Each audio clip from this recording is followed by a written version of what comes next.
Assalamualaikum warahmatullahi wabarakatuh.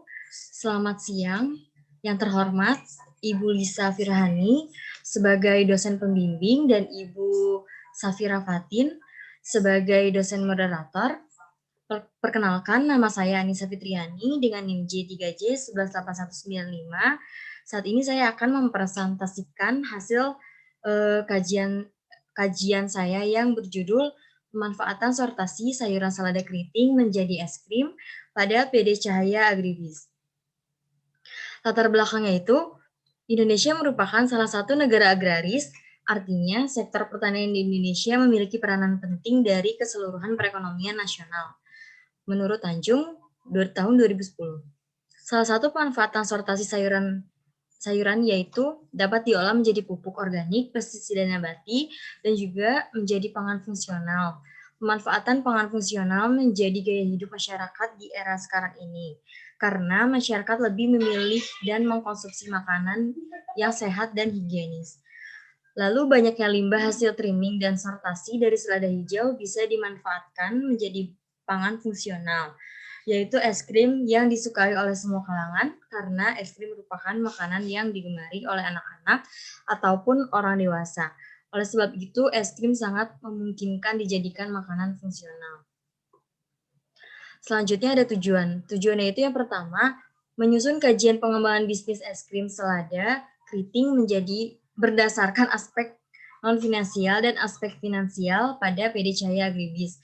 Lalu yang kedua itu merumuskan ide pengembangan bisnis dengan cara menganalisis faktor internal dan faktor eksternal pada PD Cahaya Agribis.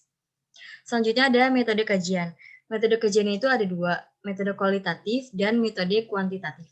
Metode kualitatif yang pertama itu dengan wawancara dan pengamatan, lalu metode kuantitatif yaitu yang pertama analisis proyeksi terhadap biaya investasi dan biaya operasional, lalu yang kedua arus kas, cash flow yang terdiri dari NPV, net BC, gross BC, IRR, payback period, dan analisis switching value. Selanjutnya, sejarah perusahaan. PT Cahaya Agribis ini berdiri pada tahun 2001. Perusahaan ini bergerak di sektor pertanian dengan produk unggulan yaitu lada hitam, lada putih, gula aren, kolang-kaling, ijuk, dan tepung aren.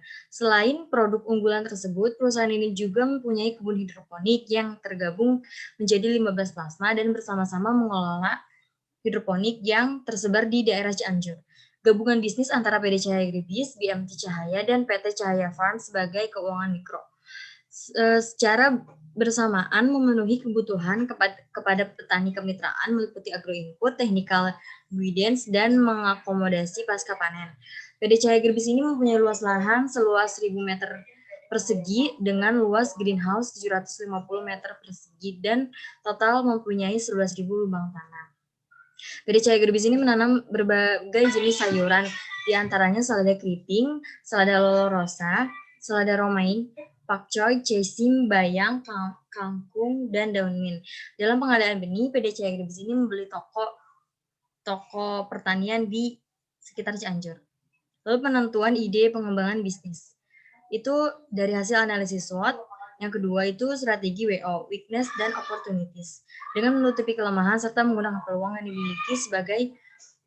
dimiliki perusahaan, yaitu selada keriting yang tidak lolos sortasi grade B yang menyebabkan adanya limbah. Jadi itu banyak hasil limbah yang tidak dimanfaatkan oleh perusahaan. Maka dari itu saya memanfaatkan hal tersebut sebagai ide pengembangan bisnis saya. Selanjutnya itu alur pengembangan bisnis. Dari perusahaan itu ada faktor internal dan eksternal. Yang internal itu ada kelemahan. Yang pertama adanya sayuran yang tidak lolos sortasi dan grading yang tidak dimanfaatkan. Yang kedua itu tenaga kerja yang belum terampil dalam mengelola sayur. Yang kedua itu ada peluang. Yang pertama kesadaran masyarakat akan gaya hidup yang sehat, yang saat ini sudah menghindari makanan yang mengandung bahan pengawet. Yang kedua itu masyarakat Indonesia yang menyukai cemilan. Selanjutnya itu rencana pendanaan bisnisnya itu analisis kelayakan usaha. Yang pertama itu aspek non-finansial, meliputi aspek pemasaran, aspek produksi, aspek organisasi, dan manajemen.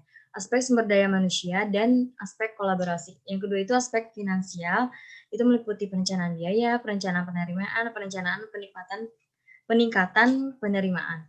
itu di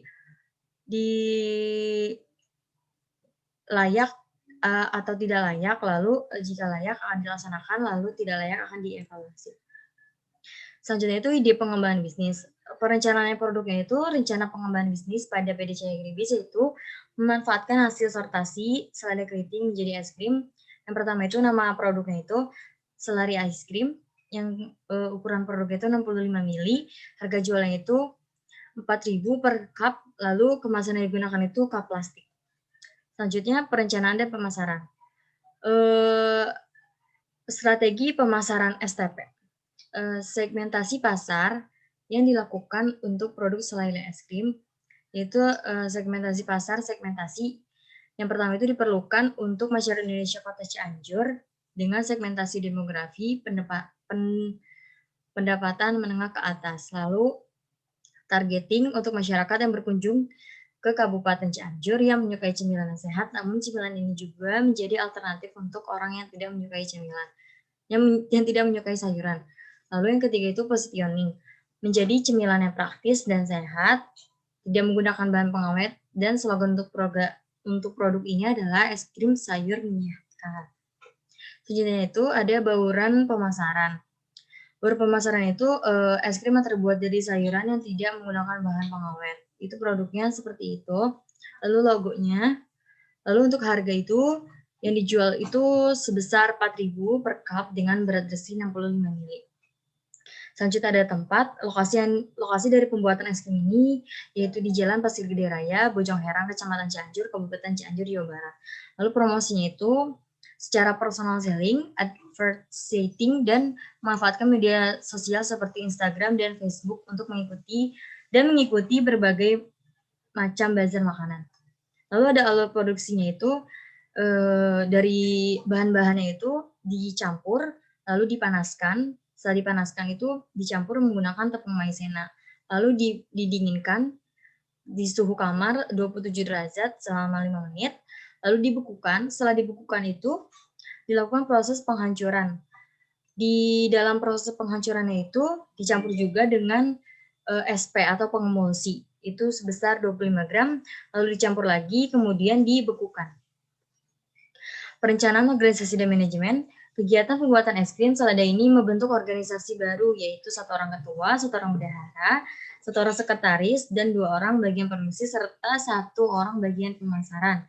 Yang lalu ada perencanaan kolaborasi. Kolaborasi hulu, itu ada pemasok bahan baku selada keriting dan toko kue, lalu ada toko plastik. Lalu selanjutnya kolaborasi hilir, itu kerjasama dengan beberapa usaha toko di Kabupaten Cianjur. Selanjutnya perencanaan finansial. Yang pertama biaya investasi yang dikeluarkan untuk pendirian unit bisnis selada keriting menjadi es krim itu sebesar 16.050.000 rupiah. Lalu ada biaya operasional. Biaya operasional itu terdiri dari biaya tetap dan biaya variabel. Biaya tetapnya itu tahun pertama sebesar 30.886.800. Lalu di tahun kedua sampai kelima itu 64.636.800. Lalu biaya variabel itu tahun pertama sebesar 14.074.000, lalu di tahun kedua sampai kelima itu 28.148.000. Lalu biaya operasional itu sebesar 44.960.800 dan untuk di tahun kedua dan kelima itu sebesar 92.784.000. Lalu perencanaan penerimaan itu, penerimaan yang didapat pada audit es krim ini diperoleh dari penjualan utama. Penerimaan penjualan es krim selada pada tahun pertama itu sebesar 48.400.000 dan untuk tahun kedua sampai kelima itu sebesar 132 juta. Lalu ada analisis laba rugi. Proyeksi laba rugi itu mengukur keberhasilan operasional perusahaan selama jangka waktu tertentu. Laba bersih sebelum pajak itu tahun pertama 3.439.200, lalu di tahun kedua sampai kelima itu 39.215.200. Lalu pajak usaha 0,5% itu sebesar 17.156 rupiah. Lalu di tahun kedua sampai kelima itu 156.076 rupiah. Lalu laba bersih setelah pajak itu tahun pertama 3.422.400 rupiah. Lalu di tahun kedua sampai ketiga itu 39.019.124 rupiah. Lalu ada analisis aliran kas. Itu meliputi NPV, NetBC, gross BC, IRR, payback period, itu hasilnya itu MPV-nya itu Rp27.851.448 dengan keterangan layak, lalu net BC-nya itu 4 keterangan layak, lalu gross BC itu 1 titik impas, lalu IRR-nya itu 99,43 itu layak, lalu payback periodnya itu selama 2 tahun, yang artinya itu layak. Lalu selanjutnya ada analisis switching value. Dengan kenaikan biaya presentasi sebesar 432,6875 dengan IRR 6,64, net BC 1, gross BC 1. Lalu ada penurunan volume produksi sebesar 5,9192395, MPV-nya 0 dengan IRR 6,64, lalu net BC-nya itu 1 dan gross BC-nya itu 1. Demikian presentasi saya, mohon maaf jika ada kekurangan dalam presentasi saya. Wassalamualaikum warahmatullahi wabarakatuh. Terima kasih.